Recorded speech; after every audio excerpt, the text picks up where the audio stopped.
Hello everyone, આજે આપણે રાજસ્થાનની એકદમ ફેમસ સબ્જી ગટ્ટે કી સબ્જી બનાવશું.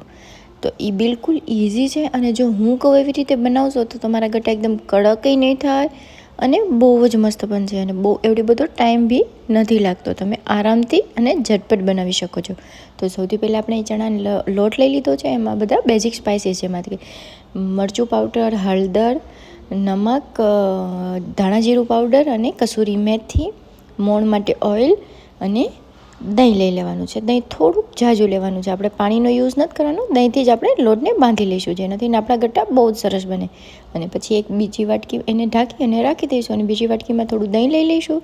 એમાં લાલ મરચું પાવડર, હળદર પાવડર, ધાણા જીરું પાવડર, મીઠું અને થોડી કસૂરી મેથી એને અહીંયા એડ કરી અને સારી રીતે આપણે એને મિક્સ કરી લઈશું. એકદમ પોદા નીકળી જાય ત્યાં સુધી આપણે એને મિક્સ કરી લેવાનું છે. પછી આપણો લોટ 10 જેટલી મિનિટ આપણે રેસ્ટ આપ્યો હતો. હવે એને લઈ અને આવી રીતે એના રોલ વાળી લઈશું, જેનાથી આપણે એના ગટ્ટા બનાવવાના છે. તો આવી રીતે પતલા પતલા ફોર્મમાં એને બનાવી લઈશું. આવી રીતે આરામથી જ બની જશે, કોઈ જોવો નથી. જો થોડો લોટ તમારો ઢીલો થઈ ગયો હોય તો ઓઇલવાળો હાથ કરી અને તમે આરામથી અહીંયા બનાવી શકો છો.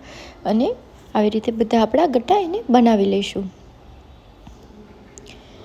અને બની જાય પછી આપણે એને ત્યાં સુધી એક પાણીને બોઇલ કરવા રાખી દઈશું. જે આપણા અહીંયા બને છે ત્યાં સુધી પાણી ગરમ થઈ જાય. પાણી ગરમ થઈ જાય પછી આપણા જે આ છે એને બોઇલ કરી લઈશું. અહીંયા પાણી આપણું સરસ ગરમ થઈ ગયું છે. હવે આપણે એને અહીંયા બોઇલ કરવા રાખી દઈશું અને ફાસ્ટ ફ્લેમ ઉપર જ આને બોઇલ કરવાના છે.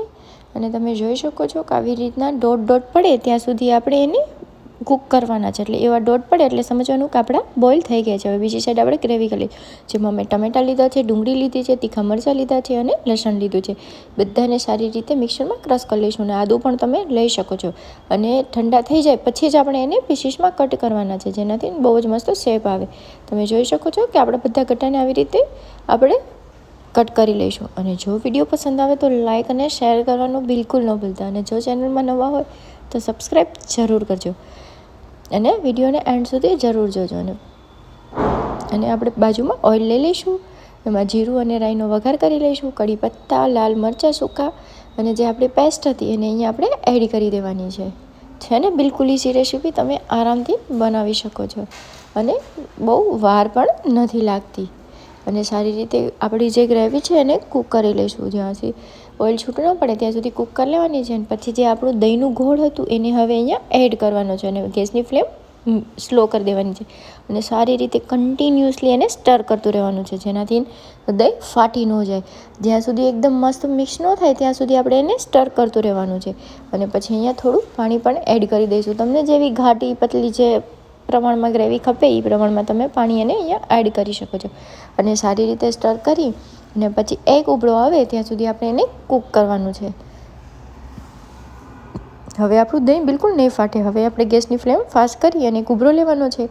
અને ઉભરો મસ્ત તમે જોઈ શકો છો કે આવી ગયો છે. હવે આપણે અહીંયા ગટ્ટાને એડ કરી દઈશું. આ ગટ્ટાને તમે ઓઇલ મૂકી અને મસ્ત મસાલા સાથે ફ્રાય કરી અને ચાની સાથે પણ ખાઈ શકો છો. બહુ જ મસ્ત લાગે છે.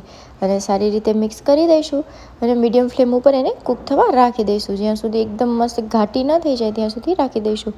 તમે જોઈ શકો છો કે હવે આપણી બસ બનવામાં રેડી છે. બસ આટલું જ રાખવાનું છે, કારણ કે લેટ જમવું હોય તો એકદમ ઘાટું ન બની જાય એના માટે થઈ. તમે જોઈ શકો છો કે મેં હવે અહીંયા બંધ કરી દીધું છે અને 5 થી 10 મિનિટનો રેસ્ટ આપ્યો છે. તમે જોઈ શકો છો કેવી મસ્ત એકદમ ઘાટું બની ગયું છે અને બહુ જ મસ્ત બન્યું. ઉપર ધનિયાથી ગાર્નિશ કરી દઈશું. અને જો વિડીયો પસંદ આવે તો લાઇક અને શેર કરવાનું બિલકુલ ન ભૂલતા પ્લીઝ. હર હર મહાદેવ.